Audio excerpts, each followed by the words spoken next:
அதுல வந்து பாத்தீங்கன்னா இந்த ப்ராக்டிக்கல் எக்ஸாம் பத்தி தான் ஒரு சில முக்கியமான ரெக்கார்ட் நோட்ல என்னென்ன கொஸ்டின் கேட்பாங்க அதை பத்தி தான் இன்னைக்கு நான் கிளாஸ்ல சொல்ல போறேன். சரிங்களா? இப்ப லாஸ்ட் கிளாஸ்ல நான் வந்து கமிஷன் 2 நாள் நடக்கும். ஒரு நாள் வந்து நீங்க எழுதுன அந்த ரெக்கார்ட் நோட்டு பிளஸ் நீங்க பண்ண அந்த டீச்சிங் செக் பண்ணுவாங்க நான் சொல்லியிருந்தேன். இன்னொரு நாள் வந்து நீங்க கிளாஸ் எடுக்கணும்னு நான் சொல்லியிருந்தேன். அந்த கிளாஸ் எடுக்கும்போது நீங்க என்னென்னலாம் தயாரா வச்சிருக்கணும் அப்படின்னு தான் நான் லாஸ்ட் கிளாஸ்ல உங்களுக்கு நான் சொல்லியிருந்தேன்.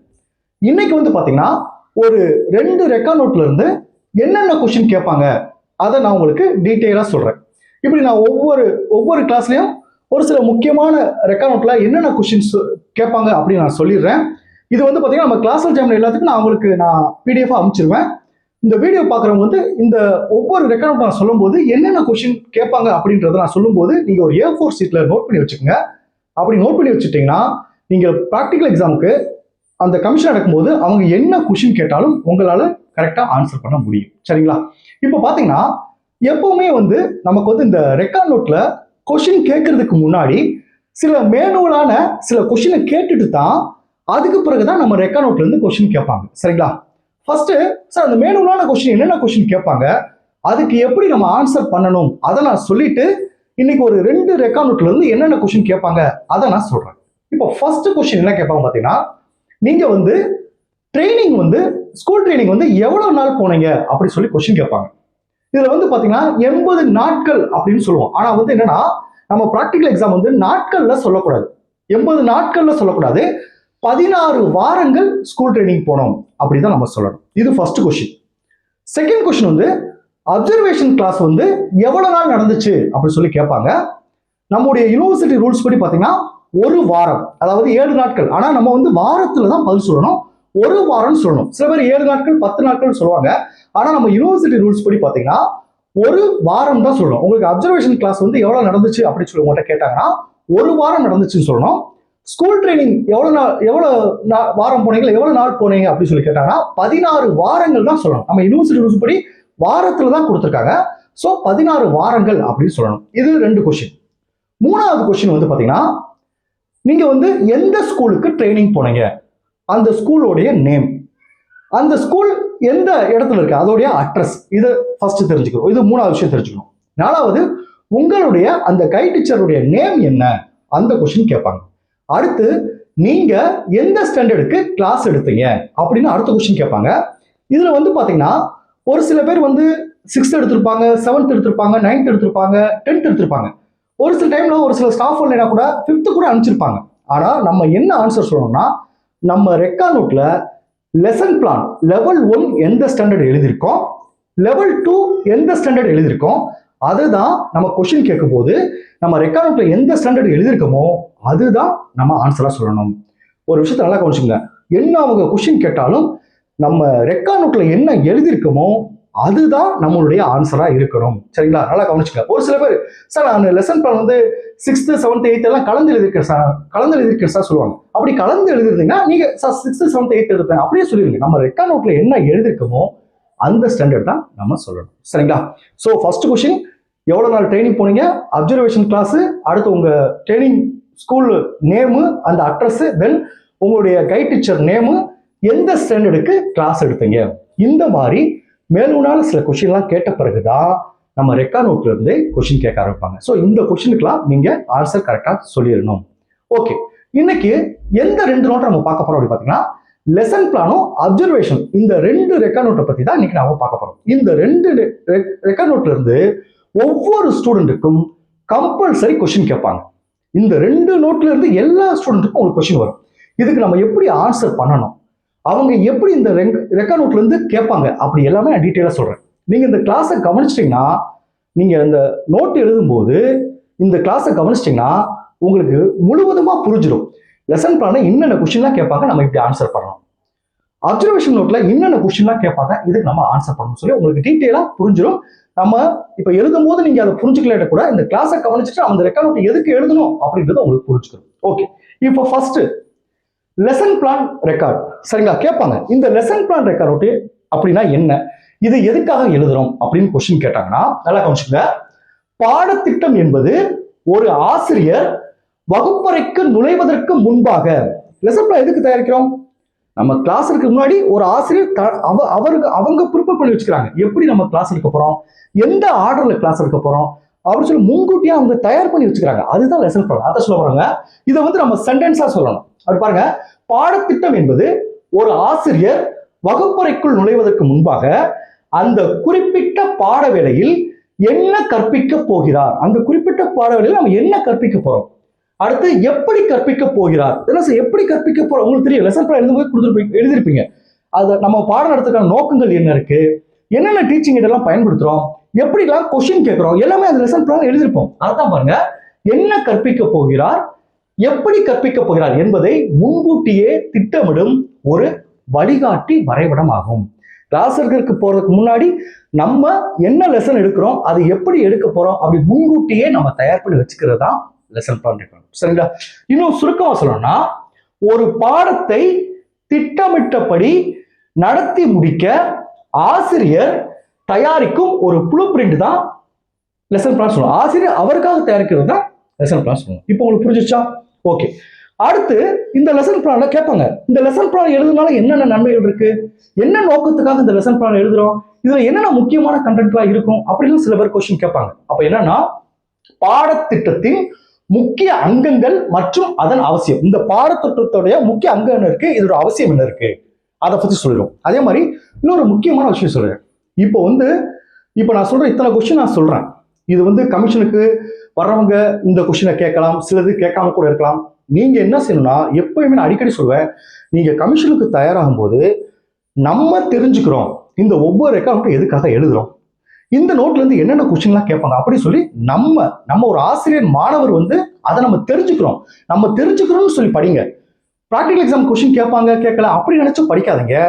நம்ம வந்து தெரிஞ்சுக்கிறோம், ஓகே நமக்கு ஸ்கூல் ட்ரைனிங் போனோம், இத்தனை ரெக்கார்டு எழுதிக்கணும், இது எதுக்காக எழுதுறோம், என்ன நோக்கத்துக்காக எழுதுறோம் சொல்லி நமக்காக தெரிஞ்சுக்கணும் அப்படின்னு நினைச்சு நீங்க படிக்காதீங்க. சரிங்களா? இப்போ பாருங்க, ஒரு சிறந்த பாடத்திட்டத்தில் பொதுவாக பின்வரும் அம்சங்கள் இடம்பெற்றிருக்கும். என்னென்ன அம்சங்கள் இடம்பெற்றிருக்கும் நீங்க லெசன் பிளான் எழுதும் போதே உங்களுக்கு தெரிஞ்சிருக்கும். என்னென்ன இருக்கும்? முன்னறிவு. இந்த ஆசிரியர் மாணவருக்கு வந்து எவ்வளவு முன்னறிவு இருக்கு, ஒரு பாடத்தை நடத்துறதுக்கு முன்னாடி அந்த பாடத்தை பத்தி ஏதாவது மாணவர் தெரிஞ்சுக்க சொல்லி ஆசிரியர் கொஸ்டின் கேட்பாங்கல்ல, அப்ப அதுதான் முன்னறிவு. அடுத்து நோக்கங்கள், என்ன நோக்கத்துக்காக இதை பண்றோம், அடுத்து துணைக்கருவிகள், என்னென்ன டீச்சிங் எல்லாம் அந்த லெசன்ல பயன்படுத்த போறோம், அடுத்து மதிப்பீடு, என்னென்ன கொஸ்டின்லாம் அதில் கேட்க போறோம், அடுத்து இந்த விஷயம் தான் மதிப்பீடு, துணைக்கருவிகள், நோக்கங்கள், முன்னறிவு. இதுதான், இந்த பாயிண்ட்டை நோட் பண்ணி வச்சுங்க. முன்னறிவுல என்ன சார், மாணவர்கள் அந்த பாடம் தொடர்பாக ஏற்கனவே அறிந்துள்ள விஷயங்கள், இது வந்து பாடத்திட்டத்தில் இடம்பெற்றிருக்கும். அடுத்து நோக்கங்கள், இந்த பாடத்தை நடத்துவதன் மூலம் மாணவர்கள் என்னென்ன கற்றுக்கொள்ள போகிறார்கள், நம்ம நோக்கங்கள் எழுதும் பார்த்தீங்கன்னா லெசன் பிளான் எழுதியிருப்போம் அது. அடுத்து துணைக்கருவிகள், சார்ட்டு, வரைபடம், மாதிரிகள் அல்லது டிஜிட்டல் திரைகள், அது என்னென்ன டீச்சிங் தான் பயன்படுத்துறோமோ அது அந்த நம்ம எழுதின அந்த பாடத்திட்டத்தில் இருக்கும். அடுத்து பாருங்க மதிப்பீடு, நடத்திய பாடம் மாணவர்களுக்கு புரிந்ததா என்பதை கண்டறிய கேட்கப்படும் கேள்விகள். லெசன் பிளான்ல கடைசியில கொஸ்டின் கேட்டிருப்போம். அந்த நம்ம எடுத்த அது எழுதின பாடத்திட்டத்துல கடைசியா எடுத்து பாருங்க, அதுல இருந்து கொஸ்டின் கேட்போம். இதுதான் முக்கியமான பகுதிகள் பாடத்திட்டம் பொறுத்தளவுக்கு. அடுத்து பாருங்க, இந்த பாடத்திட்டத்தினால என்ன நன்மைகள், இது எழுதுனால என்னென்ன நன்மைகள் இருக்கு நமக்கே தெரிஞ்சிடும். இது எழுதுனால தான் நம்ம வருஷப்படி எடுக்க முடியுது. ரெண்டாவது, அந்த 45 நிமிடத்துக்குள்ள எவ்வளவு எடுக்கிறோம் அப்படின்றது நம்ம முன்கூடி தெரிஞ்சுக்கிறது. இதெல்லாம் நன்மைகள் சொல்லுவாங்க. பாருங்க, நன்மை, முதல் நன்மைகள் பாருங்க, நேர மேலாண்மை. அதாவது ஒரு பாடத்தை 40 அல்லது 45 நிமிடங்களுக்குள் சரியாக நடத்தி முடிக்க உதவுகிறது இந்த பாடத்திட்டம். ரெண்டு பாருங்க, தன்னம்பிக்கை. ஆசிரியர் பாடத்தை நடத்துவதற்கு தேவையான தெளிவையும் தன்னம்பிக்கையும் வழங்கி எழுதும் போதே நம்ம தெரிஞ்சிடும் என்ன நடத்த போறோம், அதை புரிஞ்சு நம்ம எழுதுறோம், ஏன்னா அதை வச்சு நடத்த போறோம். அப்படி ஒரு ஆசிரியருக்கு ஒரு தன்னம்பிக்கை வந்து இதைத்தான் நடத்த போறோம் தெரிஞ்சுக்கிறது. அடுத்து பாருங்க, முறையான கற்பித்தல். அந்த 6 வயசா எதுவுமே ப்ரிப்பேர் பண்ணாம எழுதாம போனா கிளாஸ்ல அங்க ஒண்ணு இங்க ஒண்ணு மாத்தி மாத்தி குழப்பி சொல்லிட்டு இருப்போம். அதே ஒரு ப்ரிப்பேர் பண்ணிட்டு போனோம்னா ஒரு 6 படி சொல்லுவோம். அதுதான் பாருங்க, பாடத்தை வரிசை கிரகமாக கொண்டு செல்ல உதவுகிறது. இதனால் மாணவர்கள் குழப்பமின்றி புரிந்து கொள்வார்கள். அடுத்து பாருங்க, குறிக்கோள்கள் அடைதல். நம்ம வந்து அந்த லெசன் பண்ணும்போது எவ்வளவு நாளைக்குள்ள எடுத்து முடிக்கும் அப்படி தெரிஞ்சிடும். அதான் பாருங்க, கல்வியாண்டின் தொடக்கத்தில் நிர்ணயிக்கப்பட்ட கற்றல் நோக்குகளை அடைய இது கருவியாக இருக்கிறது. இதுதான் பாடத்திட்டத்தோட நன்மைகள். இன்னொரு முக்கியமான கொஸ்டின் என்ன கேட்பாங்கன்னா, முக்கிய குறிப்பு என்ன கேட்பாங்கன்னா, தேர்வாளர்கள் அதாவது கமிஷனுக்கு வர்றவங்க உங்களிடம் லெசன் பிளான் ஏன் அவசியம் அப்படின்ற கொஸ்டின் கேட்பாங்க. இது மோஸ்ட்லி கேட்கறக்க வாய்ப்பு இருக்கு. அப்படி கேட்டாங்கன்னா என்ன காரணம், ஒரு ஆசிரியருக்கு தெரிஞ்சுக்கணும், கற்றல் கற்பித்தல வந்து மாணவர்களுக்கும் ஆசிரியருக்கும் சிறப்பான ஒரு அந்த வகுப்பறை அமையணும், அதுக்காக தான் பாடத்திட்டத்தை தயாரிக்கும். அதான் பாருங்க, ஆசிரியர் மற்றும் மாணவர் இருவருக்கும் இடையே கேட்பாங்க. ரெசர்வ் பிளான் அவசியம் என்னன்னு கேட்டாங்கன்னா, ஆசிரியர் மற்றும் மாணவர் இருவருக்கும் இடையே ஒரு முறையான கற்றல் சூழலை உருவாக்கவும் கற்பித்தல் நோக்கங்களை சரியாக அடையவும் இது அவசியம் என்று சொல்லணும். சரிங்களா? இப்போ உங்களுக்கு புரிஞ்சுச்சா? ஸோ இதுதான் லெசன் பிளான் நோட்ல என்ன கொஸ்டின் கேட்டாலும் இதுக்குள்ள இருக்கும், நீங்க ஆன்சர் பண்ணிடலாம். அடுத்த நோட்டு பாருங்க, அப்சர்வேஷன் ரெக்கார்ட். இதை பாருங்க, இதெல்லாம் சொன்னேன் உங்களுக்கு. அப்சர்வேஷன் கிளாஸ் எவ்வளவு நடந்துச்சு அப்படின்னா நான் 1 வீக் சொல்லணும்னு சொல்லியிருக்கேன். சரிங்களா? இப்போ என்னன்னா, இந்த அப்சர்வேஷன் கிளாஸ் எதுக்காக, இந்த நோட்டு எதுக்காக எழுதுறோம் அப்படின்னு சொல்லி கேட்பாங்க. இப்போ நம்ம எடுத்த உடனே டைரக்டா கிளாஸ் பை கிளாஸ் எடுத்தோம்னா ஸ்டூடெண்ட் எப்படி மேனேஜ்மெண்ட் பண்றது, எந்தெந்த இடத்துலலாம் திறன்களை பயன்படுத்துது அப்படின்ற ஒரு குழப்பம் இருக்கும். அதனால தான் அனுபவம் வாய்ந்த ஆசிரியர்கள் நமக்கு ஒரு வாரம் நமக்கு கிளாஸ் எப்படி எடுக்கணும்னு சொல்லி நம்ம அப்சர்வ் பண்றோம். நம்மளுடைய மாணவர்கள் மாதிரியே உட்காந்து நம்மளுடைய கைட் டீச்சர் எடுக்கிறத அப்சர்வ் பண்றோம். ஒரு வாரம் அவங்க எப்படி எடுக்கிறாங்க, மாணவர்கள் எப்படி மேனேஜ்மெண்ட் பண்றாங்க, திறன்கள்லாம் எப்படி பயன்படுத்துறாங்க, பிளாக் போர்டை எப்படி பயன்படுத்துறாங்க, எல்லாமே நம்ம அவங்க அவங்களுடைய அனுபவம் வாய்ந்த ஆசிரியர்கள் நடத்துறதை வச்சு நம்ம கவனிச்சுட்டு அதுக்கு பிறகு நம்ம நடத்த ஆரம்பிக்கும். இதுக்காக தான் இந்த ரெக்கார்ட் எழுதும். இது சென்டென்ஸ் அப்படி சொல்லலாம். பாத்தீங்கன்னா பாருங்க, ஒரு சிறந்த ஆசிரியராக உருவாவதற்கு முன் ஒரு கண்காணிப்பாளராக இருக்க வேண்டும். அனுபவம் வாய்ந்த ஆசிரியர்கள் எவ்வாறு பாடத்தை தொடங்குகிறார்கள், அனுபவம் வாய்ந்த ஆசிரியர்கள் எவ்வாறு பாடத்தை தொடங்குகிறார்கள், அடுத்து பாருங்க, மாணவர்கள் எப்படி கையாளுகிறார்கள் மற்றும் பாடக்கருத்துக்களை எளிமையாக எப்படி கடத்துகிறார்கள் என்பதை கற்றுக்கொள்வதே இதன் நோக்கம். இதுக்காகத்தான் இந்த அப்சர்வேஷன் ரெக்கார்ட் நோட்டை எழுதுறோம். சரிங்களா? ஓகே, அடுத்து பாருங்க. அடுத்து என்ன கேள்வி கேட்பாங்க இதுல, ஆசிரியர் பாடத்தை எப்படி தொடங்கினார். உங்க கைட் டீச்சர் கிளாஸ் இருக்கப்ப எப்படி ஒரு பாடத்தை தொடங்கினாங்கன்னு சொல்லி கேட்பாங்க. சரி, நீங்க கரெக்டா அப்சர்வ் பண்ணிருக்கீங்களா அப்படி தெரிஞ்சுக்கிறதுக்காக கமிஷன் வரைக்கும் கேட்பாங்க. அப்ப என்ன சொல்லணும், ஆசிரியர் பாருங்க, ஆசிரியர் நேரடியாக பாடத்திற்கு செல்லாமல் பாருங்க மாணவர்களின் முன்னறிவை சோதிக்கும் வகையில் சில கேள்விகளை கேட்டார் அல்லது ஒரு கதை சிறு சோதனை மூலம் மாணவர்களின் ஆர்வத்தை தூண்டி பாடத்தை தொடங்கினார். இது எல்லாருமே இந்த ஆன்சர் சொல்லிக்கலாம். சரி, எங்களுக்கு இப்படி அப்சர்வ் பண்ணும்போது அவங்க நடத்தல அப்படின்றது முக்கியம் கிடையாது. அந்த கொஸ்டின் கேட்டாங்கன்னா, அதாவது ஆசிரியர் பாடத்தை எப்படி தொடங்கினார் அப்படின்ற கொஸ்டின் கேட்டாங்கன்னா எல்லாரும் இந்த ஆன்சர் சொல்லிக்கலாம். ஏன்னா இதுதான் முறை. பாருங்க, ஆசிரியர் நேரடியாக பாடத்திற்கு செல்லாமல் மாணவர்களின் முன்னறிவை சோதிக்கும் வகையில் சில கேள்விகளை கேட்டார் அல்லது ஒரு கதை சிறு சோதனை மூலம் மாணவருடைய ஆர்வத்தை தூண்டி பாடத்தை தொடங்கினார். சரிங்களா? இதுல முக்கிய கருத்து. சரி, அப்படின்னா ஒரு எக்ஸாம்பிள்னா நம்ம அப்சர்வேஷன்ல முதல் அப்சர்வேஷன் இருப்போம் பாத்தீங்களா, அதை மட்டும் நோட் பண்ணி வச்சுங்க. என்ன அப்சர்வேஷன் அவங்க, அதாவது கைட் டீச்சர் என்ன எடுத்தாங்க அந்த பாடத்தை நோட் பண்ணி வச்சுங்க. சார் எக்ஸாம்பிளுக்கு இந்த பாடத்தை நடத்துறாங்க சார், இதை நாங்கள் அப்சர்வ் பண்ணோம் அப்படின்னு நம்ம சொல்லிக்கலாம். அதான் பாருங்க, நீங்கள் கவனித்த ஒரு குறிப்பிட்ட உதாரணத்தை சொன்னால் மிக சிறப்பாக இருக்கும். சரிங்களா? அடுத்த ரெண்டாவது கொஸ்டின் கேட்பாங்க, அந்த ஆசிரியர்கள் நீங்க கண்ட சிறந்த கற்பித்தல் திறன். நீங்க ஒரு அப்சர்வேஷன் 7 நடந்துச்சு, அந்த கைட் டீச்சர் இருந்து நீங்க சிறந்த விஷயத்தை எதை கத்துக்கிட்டீங்க அப்படின்னு சொல்லுவாங்க. நம்ம எது வேணாலும் சொல்லிக்கலாம், ஆனா குறிப்பிட்டு சொல்லுவோம். பாத்தீங்கன்னா, ஆசிரியர் வலுவூட்டல் திறன் எனக்கு பிடித்திருந்தது, அதாவது மாணவர்களை பாராட்டுற திறன்.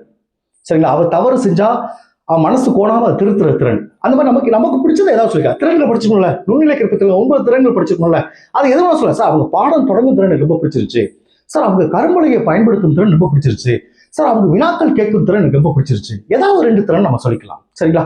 இப்ப பாருங்க, ஆசிரியர் வழிமூட்டுதல் திறன் எனக்கு பிடித்திருந்தது, மாணவர்கள் பதில் சொல்லும் போது அவர்களை பாராட்டுவதும் தவறு செய்தால் மென்மையாக திருத்துவதும் மாணவர்களுடைய தன்னம்பிக்கையை வளர்ப்பதை நான் கவனித்தேன் அப்படின்னு சொல்லிக்கலாம்.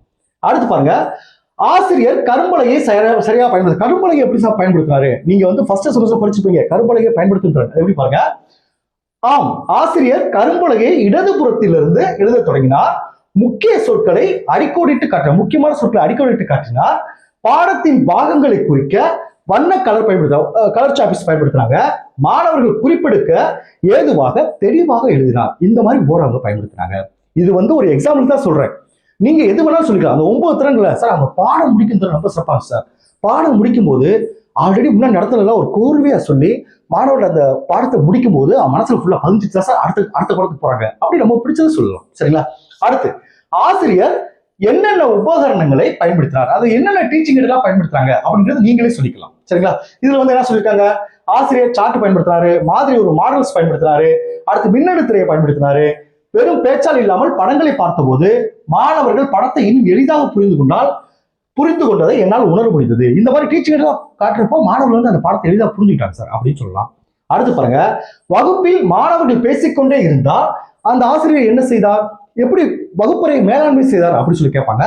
அடுத்து ஆசிரியர் சத்தம் போடாமல் தனது குரல் ஏற்ற இறக்கத்தின் மூலமாக கண்களால் மாணவர்களை கவனிப்பதன் மூலமும் வகுப்பை கட்டுக்குள் கொண்டு வந்தார்.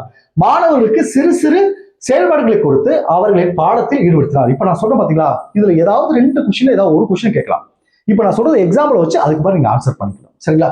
அடுத்து பாருங்க, அந்த ஒரு வாரம் நீங்கள் ஒரு ஆசிரியராக என்ன கற்றுக்கிட்டு, முக்கியமா அந்த அப்சர்வேஷன் ஏர்லாம் நடந்துச்சுல, நீங்க அதுல என்ன கத்துக்கிட்டீங்க அப்படி சொல்லி கொஸ்டின் கேட்கலாம். அதுக்கு என்ன ஆன்சர் பண்ணலாமா, பாட அறிவு மட்டும் போதாது, ஒவ்வொரு மாணவனின் மனநிலையை புரிந்து கொண்டு, பாத்தீங்களா, ஒவ்வொரு மாணவனின் மனநிலையை புரிந்து கொண்டு கற்பிப்பதே சிறந்த கற்பித்தல் என்பதை உணர்ந்தேன். வெறும் பாடக்கருத்து மட்டும் மாணவருடைய ஒவ்வொரு மனநிலையும் புரிஞ்சு நடந்துக்கிறத கத்துக்கிட்டேன் அப்படின்னு சொல்லலாம். இது வந்து எக்ஸாம்பிள் சொல்றேன், நீங்க என்ன கத்துக்கிட்டீங்களோ அதை சொல்லிக்கலாம். பாருங்க, மேலும் நேர மேலாண்மை எவ்வளவு முக்கியம் என்பதையும் தெரிந்து கொண்டேன். இதுதான் இந்த 2 ரெக்கார்ட் நோட்டை பத்தி. சரிங்களா? நான் அடுத்தடுத்த கிளாஸ்ல முக்கியமான ரெக்கார்ட் நோட்ஸ்க்கெல்லாம் இந்த மாதிரி நான் சொல்றேன், நீங்க நோட் பண்ணிச்சுங்க. இப்ப இந்த கவனிக்கும் போதே இவ்வளவு விஷயம் இருக்கு அந்த நோட்ல, இவ்வளவு விஷயம் கேட்கலாமா அப்படின்ட்டு உங்களுக்கு தோணும். சரிங்களா? இன்னொரு முக்கியமான விஷயம் சொல்றேன், நீங்க ஒவ்வொரு ரெக்கார்ட் நோட்டும் தெரிஞ்சுக்கிறது உங்களுக்காகத்தான். கமிஷனுக்கு வரவங்க, ப்ராக்டிகல் எக்ஸாம்க்கு வரவங்க கேள்வி கேட்கறாங்க, கேட்கல, அதை பத்தி நினைக்காதீங்க. ஒவ்வொரு ரெக்கார்ட் நோட்டை பத்தியும் நம்ம தெரிஞ்சுக்கிறோம் அப்படின்னு நினைச்சு படிங்க. சரிங்களா? Okay, thank you students. நம்ம நெக்ஸ்ட் கிளாஸ்ல பார்ப்போம்.